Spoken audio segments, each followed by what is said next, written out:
எபிரேய புத்தகம் 12ஆம் அதிகாரம்.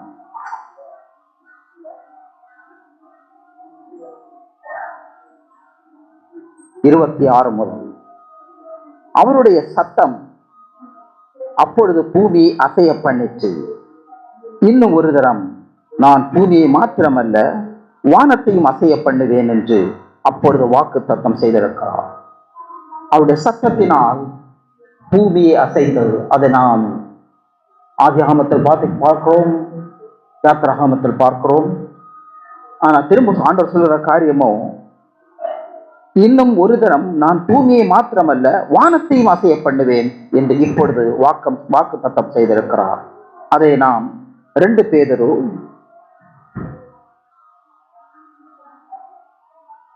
2 பேதுரு புத்தகம்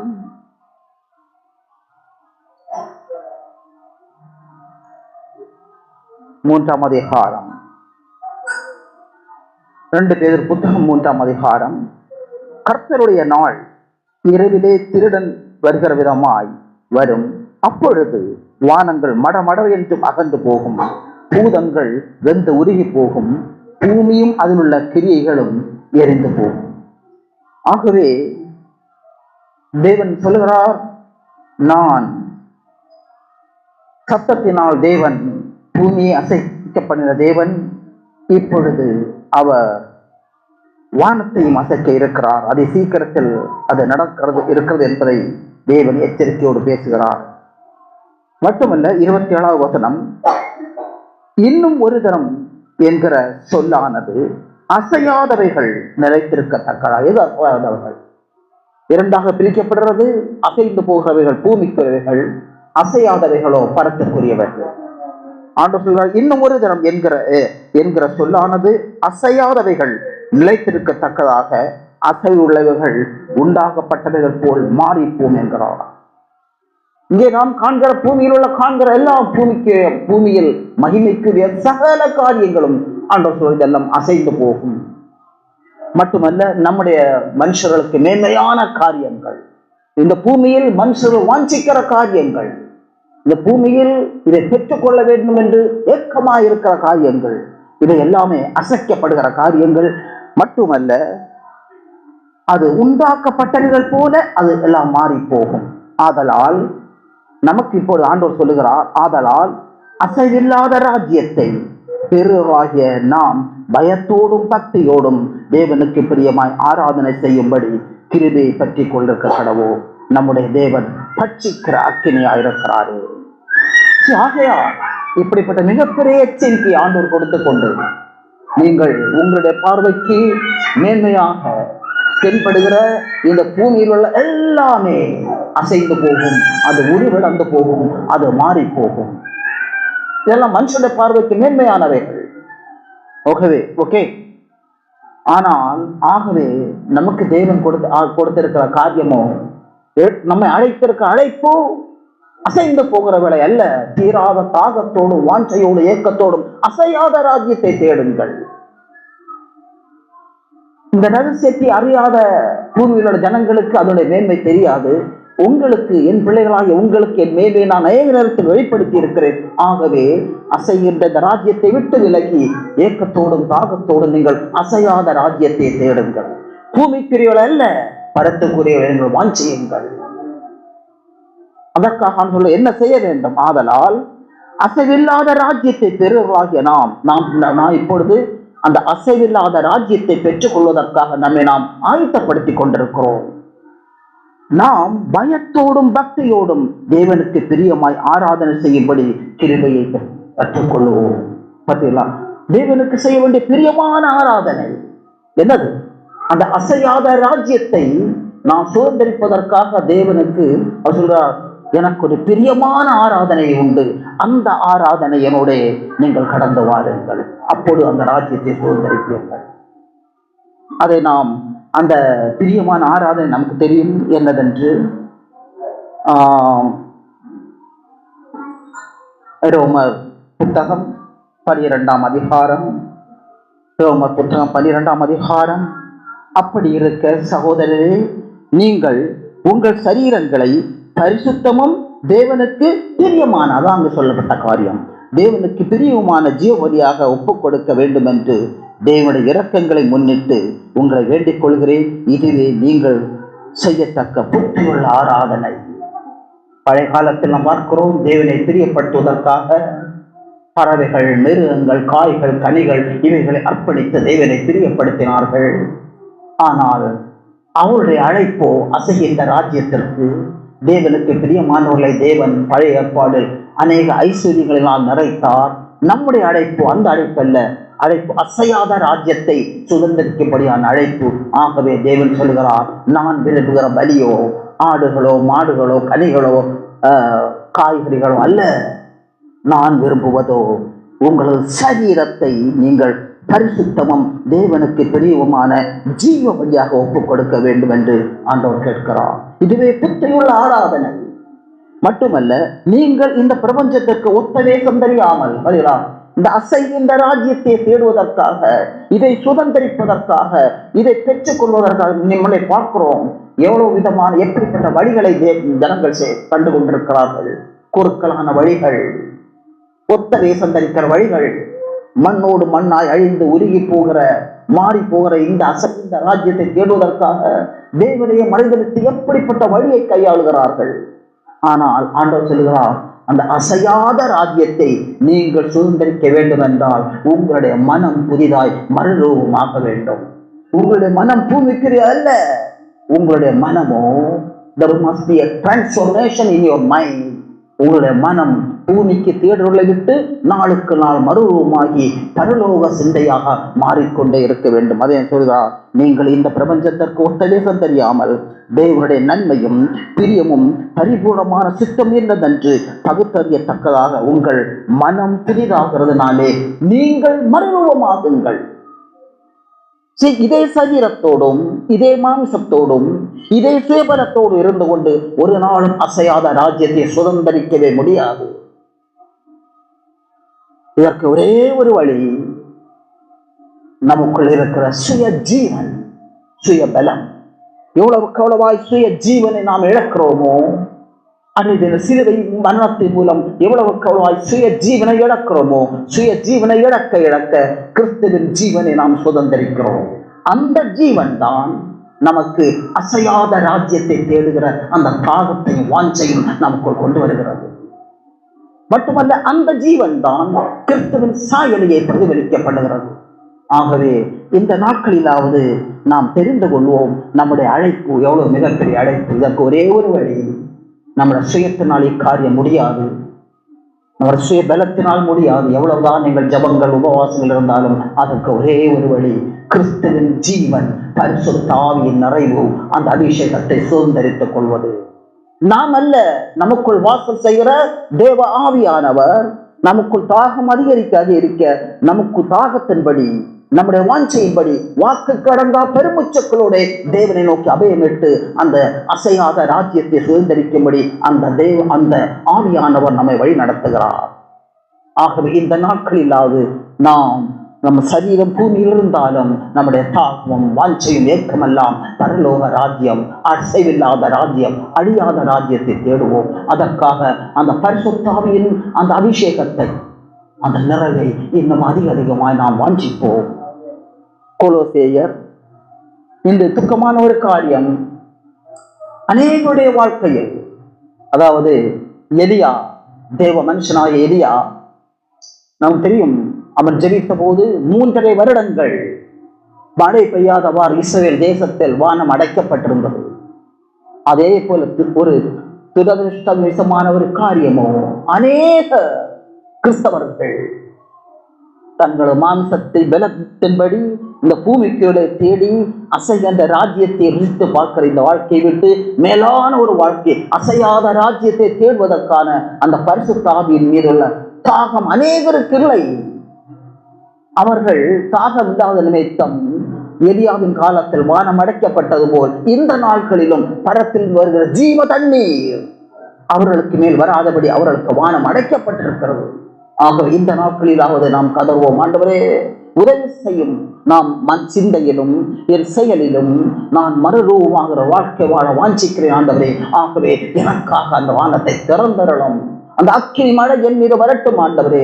ஏனெனில் நான் இந்த சுய பலத்தினால் வாழ்கிற வாழ்க்கை அல்ல, அசைந்த ராஜ்யத்திலிருந்து நான் முற்றிலும் விடுபட்டு அசையாத ராஜ்யத்தை நான் தேடட்டும். ஒரு காரியத்தை மறக்க வேண்டாம்.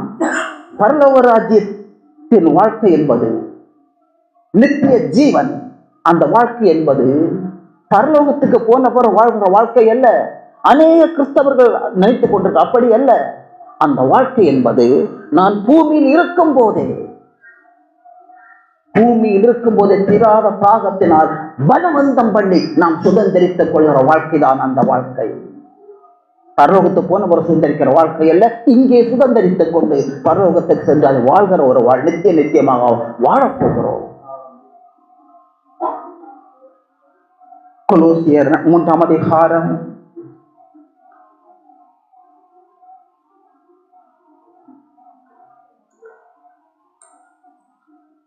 கொலோசியர் 3ஆம் அதிகாரம் நமக்கு தெரிந்த வசனம். இங்கே பாருங்கள், 1 முதல். நீங்கள் கிறிஸ்துவுடன் கூட எழுந்ததுண்டானால் கிறிஸ்து தேவனுடைய வலது பாசத்தில் வீற்றிருக்கும் இடத்திலுள்ள மேலானங்களை தேடுங்கள். மேலானவளை தேடுங்கள். மெய்யாகவே நீங்கள் பாவத்துக்கு மரித்து சேத்துக்கு மரித்து நீங்கள் அசையாத ராஜ்யத்தின் மீது தாகம் உண்டானால் நீங்களோ கிறிஸ்துவோட மெய்யாகவே பாவத்துக்கு மரித்து கிறிஸ்துவோட நீங்கள் கிறிஸ்துவனுடைய அவரோடு கூட எழுந்தது உண்டானால் கிறிஸ்து அவர் பரலோகத்தில் வீற்றிருக்கிற வலது பாசத்துக்குரியவர்களை நீங்கள் தேடுங்கள். பூமிக்குரியவர்கள் அல்ல, மேலானவளையே தேடுங்கள்.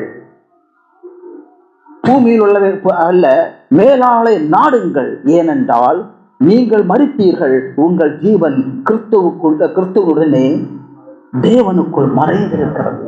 அது நாம் மரித்தோம். எதற்கு? நம்ம சுய ஜீவனுக்கு மரித்தோம். நாம் சுய ஜீவனுக்கு மரித்தது உண்மையானால் நம்முடைய தாகம் எல்லாம் கிறிஸ்துவின் ஜீவனை சுதந்திரித்துக் கொள்கிற வாழ்க்கை.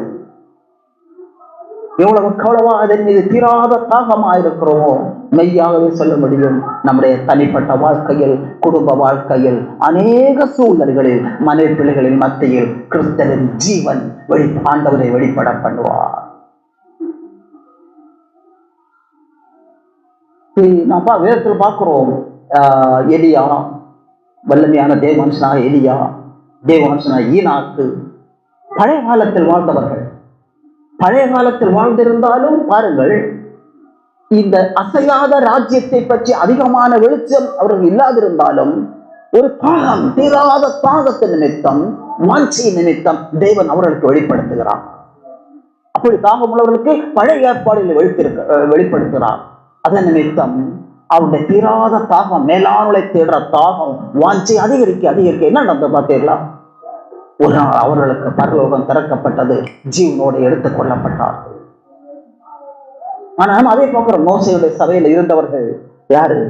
அதாவது கோரா, தாத்தான், இவர்கள் சபையில் இருந்து கொண்டே அதிகாரத்துக்கு எதிராக முரட்டாட்டம் பண்ணினவர்கள், பூமிக்கு வாஞ்சித்தவர்கள், ஆலயத்தில் தேவனை தேட வரவில்லை, பதவியை வாஞ்சித்தவர்கள்.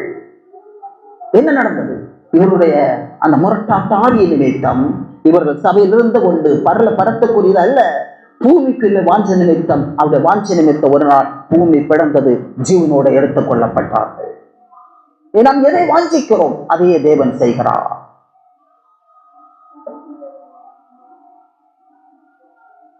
ஆகவே இந்த நாட்களில் நினைத்து பாருங்கள், ஞாபகம் இருக்கிறதா? லோத்துடைய வாழ்க்கை நான் கடந்த ஒரு வாரமாக தியானித்துக் கொண்டிருக்கிறேன். ஆதியாகமம் 13ஆம் அதிகாரத்துல வாங்க. லோத்துடைய வாழ்க்கை. லோத்து, ஆபிரகாம் மனைவி, இவர்களெல்லாம் ஊர் என்னும் பட்டணத்தில் இருந்து புறப்பட்டு ஆரானில் வருகிறார்கள். அதுக்கப்புறம் ஆரானில் இருந்து புறப்பட்டு இவர்கள் கானானுக்கு வருகிறார்கள். இவர்களோடு லோத்து புறப்பட்டு வருகிறான். ஆனா இவர்கள் ஆரானில் அங்கே இவர்கள் குடியிருப்பை அங்கே அமர்த்துகிறார்கள். என்ன நடந்தது பார்த்தீங்களா? அப்ரஹாமை போல் லோத்து மெய்யாகவே ஐஸ்வர்யம் உள்ளவன். உலகத்துக்கு ஒரு ஐஸ்வர்யம் எவ்வளவு அப்ரஹாமுக்கு இருந்ததோ அதே போல லோத்துவுக்கும் இருந்தது. ஆனால் இங்கே பார்த்தீர்களா, 13ஆம் அதிகாரம் என்ன நடந்தது பார்த்தீங்களா? 6வது வசனம், அவர்கள் ஒருமித்து குடியிருக்க அந்த பூமி அவர்களை தாங்க கூடாது இருந்தது. அவருடைய ஆஸ்தி மிகுதியாய் இருந்தபடியால் அவர்கள் ஒருமித்து வாசம் பண்ண ஏதுமில்லா இருந்தது. அப்ரஹாமுடைய ஆஸ்தி மட்டும் இல்லை, இருவருடைய ஆஸ்தியும். அப்ரஹாமுக்கு ஒத்தைக்கு இவர் வசதி உள்ளவராயிருந்தார். உலகத்துக்குரிய சகல ஐஸ்வர்யம் உண்டாயிருந்தது அவருக்கு. ஆனாலும் பாருங்க, அப்ரஹாமுடைய அடுத்த வசனம் பார்த்தீங்கன்னா 7வது வசனம், அப்ரஹாமுடைய மந்தை மேய்ப்பருக்கும் லோத்துடைய மந்தை மேய்ப்பருக்கும் பிரச்சனை, தகராறு வருது. இருவருக்குமே பல அநேக மந்தை மேய்ப்பர்கள். அப்போ அப்ரஹாமோடு ஒப்பிடும்போது லோத்துவும் வசதி வாய்ப்புள்ளவன். இருந்தாலும் அந்த தேசத்தை பங்கெடுக்கிற ஒரு சூழல் வந்தவன் அப்ரஹாம் என்ன பண்ணான்? பரத்தை நோக்கி பார்த்தான், அசையாத ராஜ்யத்தை நோக்கி பார்த்தான். தேவன் அவனோடு இருந்தான். ஆனால் இவனோ லோத்து என்ன நடந்தது? அவன் அசைந்த ராஜ்யமாகிய அந்த கோதம் சோனேரா பச்சை பசையில் இருந்தது, நீர்வளம் பொருந்திய அதையே கண்டான், அதையே தெரிந்தெடுத்தான். அதுவே அவனுக்கும் குடும்பத்துக்கும் மிகப்பெரிய அழிவையை அவர்கள் காண செய்தது. நான் நினைக்கிறேன், இதே லோத்து, அப்ரஹாம் ஒரு பெரிய மனுஷன், தன்னுடைய மாமா அப்ரஹாமோடு இருந்திருந்தால், அப்ரஹாமுடைய வாழ்க்கை பார்த்தீங்களா, அவன் தேவ சித்தத்துக்கு மாறாக அநேக தவறுகளை செய்திருந்தாலும், ஒரு உதாரணம், இஸ்மாயிலை உருவாக்கினான். இப்படிப்பட்ட தவறுகளை செய்திருந்தாலும் ஒரு காலகட்டத்தில் அவன் ஆழமாய் மனம் திரும்பும் நிமித்தம் தேவன் என்ன செய்தான்? அப்ரஹாமுக்கு தேவன் செய்த மிகப்பெரிய காரியமே ஈசாக்கு, யாக்கோபு, யோசேப்பு, இப்படிப்பட்ட தேவ சந்ததியை அவனுக்கு கொடுக்கிறான். இது அந்த தேவனுடைய அழைப்பு. நம்மை தேவன் சபையில் குடும்பமாக அழைத்து இருப்பதே குடும்பமாக சந்தோஷமாக இருக்க வேண்டும், அல்லது நாம் ஒரு சாட்சியோடு வாழ வேண்டும். உண்மைதான். எல்லாவற்றுக்கும் மேலாக நம் மீது தேவன் வாஞ்சையாயிருப்பதே ஒரு தேவ பக்தி உள்ள சந்ததியை நம் மூலம் உருவாக்குவதில் தேவன் தாக்குவோம் வாஞ்சையுமா இருக்கிறார்.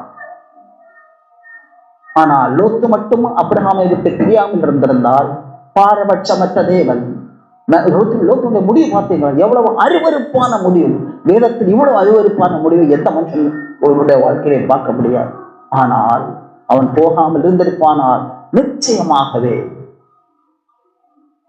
தேவன் அப்ரஹாமுக்கு செய்தது போலவே இவனுக்கு மூலம் ஒரு தேவ பக்தி உள்ள சந்ததியை தேவன் கொடுத்திருப்பார்.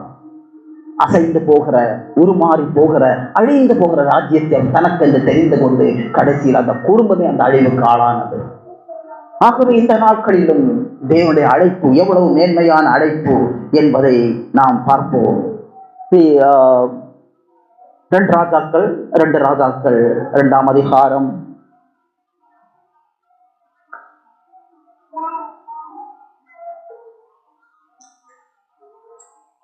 2ஆம் அதிகாரம் இங்க பார்க்கிறோம். எலியா ஒரு வல்லமையான தேவ மனுஷன். எலிசா அவனுக்கு சீஷனாக இருந்தான். ஆனா எலியா எவ்வளவு ஒரு நித்திய தாகம் உள்ள மனுஷன், மேலானவளை பற்றி வெளிப்பாடை வாஞ்சிக்கிற மனுஷன் எலியா. ஆனால் ஒரு நாள் அவனுக்கு தெரியுது, அதை சீக்கிரத்தில் அவன் எடுத்துக்கொள்ளப்படுகிறான் என்று தெரிந்தவுடனே அந்த இடத்தை தேடி போகிறான். தேவன் அடைக்கப்பட்ட இடத்துக்கு, யோர்தானை தாண்டின இடத்திற்கு. ஆனால் எலிசா அவனை பற்றி கொண்டான். அவனுக்கு பாருங்க 2வது வசனம், நீ எலியா சொல்கிறார், நீ இங்கே இரு, கர்த்தர் என்னை பெத்தேலுக்கு மட்டும் போக அனுப்புகிறார் என்றான். அதற்கு எலிசா, நான் உம்மை விட்டு விடுகிறதில்லை என்று கர்த்தரின் ஜீவனை கொண்டும் உம்முடைய ஜீவனை கொண்டு சொல்லுகிறேன் என்றான். அப்படியே இருவரும் பெத்தேலுக்கு போனார்கள். விடவே இல்லை, உடம்புக்குடியாக பிடித்துக் கொண்டான். அதற்கு பிறகு 4வது வசனத்தை பாருங்கள், நான் எரியோ மட்டும் போகிறேன், என்னை விட்டு விடுங்கிறாரு. விடவே மாட்டேன், கர்த்தருடைய ஜீவனை கொண்டு சொல்ற, உம்முடைய ஜீவனை கொண்டு என்னை விடவே மாட்டேன். திரும்ப 6வது வசனம் பார்த்தீர்களா? அவர் சொல்கிறார், எலியா இல்ல, நான் யோர்தான் மட்டும் போக வேண்டும், என்னை விட்டு விடும் சொன்னால் விடவே மாட்டோம், உடம்பு பிடியாக பிடித்துக் கொண்டான். 9வது வசனத்தை பார்த்தீர்களா? பிற்பகுதியில அவர் அந்த யோர்தானை அப்புறப்படுத்து அந்த கரையை கடந்து போன பிறகு கேட்கிறாப்புல, நான் உனக்கு செய்ய வேண்டியது என்ன கேள் என்றான். அதற்கு எலிசா, உம்மிடத்தில் ஆவியின் வரம் எனக்கு இரட்டிப்பாய் கிடைக்கும்படி வேண்டுகிறேன். பார்த்தீங்களா? வேறொன்றுமல்ல. லோத்துவை போல அல்ல. இந்த உலகத்துக்கு ஒரு ஐஸ்வர்யமோ எல்லாம் அசைந்து போகும், அழிந்து போகும், இது ஒன்று வேண்டாம். ஆனா உன்னிடத்தில் நான் உண்மை கண்டேன், பரிசுத்த ஆவிய நிறைவு. அதனால் நீ நடத்தப்படுகிறேன், அதனால் உயரங்களுள்ளே தேடுகிறேன், அதன் மிக்க மேலான தரிசனங்களை காண்கிறேன். எனக்கு அந்த ஆவியை இரட்டிப்பாய் தாரும், வேற எனக்கு ஒன்று வேண்டாங்கிறான். இந்த உலகத்தில் இருந்த ஒன்றுமே தேவையில்லைங்கிறான். என்ன நடந்தது? கடைசி அதே போலவே அவர் பரலோகத்துக்கு குதிரையின் ரதங்களினால் அப்படி பிரிக்கவே முடியவில்லை. அவனை பார்த்துக்க 11வது எப்போது அவன் பிரிக்கப்பட்டான்? அந்த எலிசாவுடைய தாகம் அதிகரிக்க அதிகரிக்க அவனை எலியாவை விட்டு அவனை பிரிக்கவே முடியவில்லை. கடைசியில் என்னது பார்த்தீங்களா? 11வது வசனம். அவர்கள் பேசிக்கொண்டு நடந்து போகையில் இதோ அக்கினி ரதமும் அக்கினி குதிரைகளும் அவர்கள் நடுவாக வந்து இருவரையும் பிரித்தது. எலியா சுழல் காட்டிலே பரலோகத்துக்கு போனான். பார்த்தீங்களா எப்படி பிரிந்தது? அந்த எலிசாவோட தாகம், வைராக்கிய வாஞ்சையை உலகத்தில் உள்ள எந்த சக்தியாலும் எலியாவினால் கூட பிரிக்க முடியவில்லை. பரத்திலிருந்து ஒரு சக்தி வந்துதான் அவனை பிரித்தது. மெய்ய கிறிஸ்துவ அன்பான சகோதர சகோதரர்களே, நாம் கிறிஸ்துவினால் நாம் அழைக்கப்பட்டிருப்போமானால் ஒரு வைராக்கிய வாஞ்சையுள்ள வாழ வேண்டும். ஒரே ஒரு வாழ்க்கை என் நேசருக்காக அர்ப்பணித்து அவருக்கு பிரியமான வாழ்க்கை வாழ வேண்டும் என்ற உண்மையான அனல் அக்கினி நமக்குள் இருக்குமானால் இந்த உலகத்தில் உள்ள எந்த ஒரு சக்தி, மாமனாரோ மாமியாரோ தகப்பனோ பிள்ளைகளோ நண்பர்களோ இன்னொரு சபையோ எந்த மனுஷனாரோ என்னை தேவனை விட்டு பிரிக்கவே முடியாது. பரத்தில் ஒரு சக்தி வந்தாலுடைய பூமியில் உள்ள எந்த சக்தியினாலும் என்னை பிரிக்கவே முடியாது. இதுதான் மெய்யான வைராக்கியம். இதைத்தான் எலிசாவிடம் ஆண்டவர் காண்கிறார். கிறிஸ்துவில் அன்பார்ந்த சகோதர சகோதரிகளே, மட்டுமல்ல, நாம் அந்த பழைய காலத்தில் தேவனுக்கு அர்ப்பணிக்கப்பட்ட பலி, எப்படிப்பட்ட பலி அர்ப்பணித்தார்கள் ஞாபகம் இருக்கிறதா? மிருகங்களையும் பறவைகளையும் பலியாக அர்ப்பணிக்கிற வேளையில் பரத்திலிருந்து அக்கினி இறங்கி வந்தது, இறங்கி வந்து பட்சித்தது. இது பழைய ஏற்பாடின் அக்கினி. பறவைகளையும் மிருகங்களையும் பட்சித்த அக்கினி. ஆனால் புதிய ஏற்பாடின் அக்கினி என்ன? நாம் அப்போ நடவடிக்கையில பார்க்கிறோம். பெந்தைக்கோஸ்தே நாளிலே அதே அக்கினி பரத்திலிருந்து இறங்கி வந்து அங்கே மேல் வீட்டறையில் கூடியிருக்கிற 120 பேருடைய இருதயத்தில் உள்ள சகல அசுத்திகளையும் அது பட்சித்தது.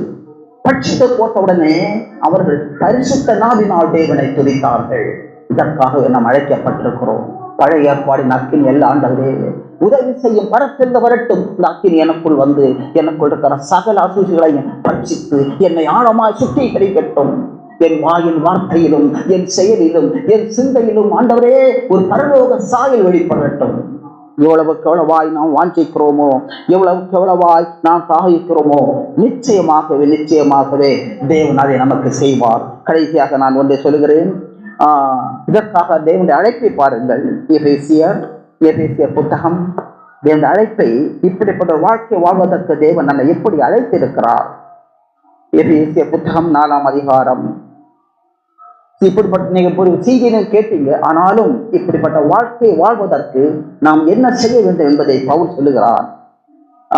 எபேசியர் 4ஆம் அதிகாரம் 22 முதல் அந்தபடி முந்தின நடக்கைக்குரிய மோசம் போக்கும் இச்சைகளாலே கெட்டு போகிற பழைய மனுஷனை நீ களைந்து போட்டு. பார்த்தீங்களா? இத்தனை நாள் உள்ள சுய இச்சையினாலும் சுய பலத்தினாலும் சுய ஜீவனினாலும் மாம்ச பலத்தினால் வாழ்க்கை வளர்ந்து கொண்டு இருக்கிறையே, இந்த வாழ்க்கையை வைத்துக் கொண்டு ஒரு நாள் நீ அசையாத ராஜ்யத்தை சுதந்திரிக்க முடியாது. முதல் இதை உன்னை விட்டு களைந்து விடு, எடுத்து போடு.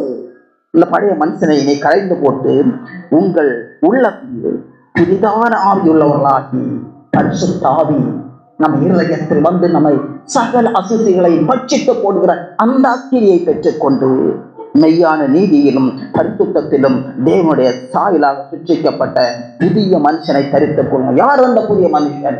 அதுதான் இயேசு கிறிஸ்து. இந்த நாள் வரையிலும் நம்மிடத்தில் இருக்கிற நம்முடைய சுய புத்தி, சுய பலன், சுய ஜீவன், இதனால் எதை சுதந்திரித்து வாழ்ந்தோம்? அவன் ஆவியை சுதந்திரித்து வாழ்கிறோம். அவன் சாயலை நாம் காண்பிக்கிறோம். இன்று அநேக குடும்பங்களில் சந்தோஷம் இல்லை, தனிப்பட்ட வாழ்க்கை சந்தோஷம் இல்லை. ஏனெனில் நாம் சுதந்திரித்து வைத்திருப்பதோ அவன் சாயல். இது பழைய மனுஷன். இதை களைந்து போட்டு புதிய ஒரு ஆகியினி அந்த அக்கினியின் மீது தாகமாயிரு.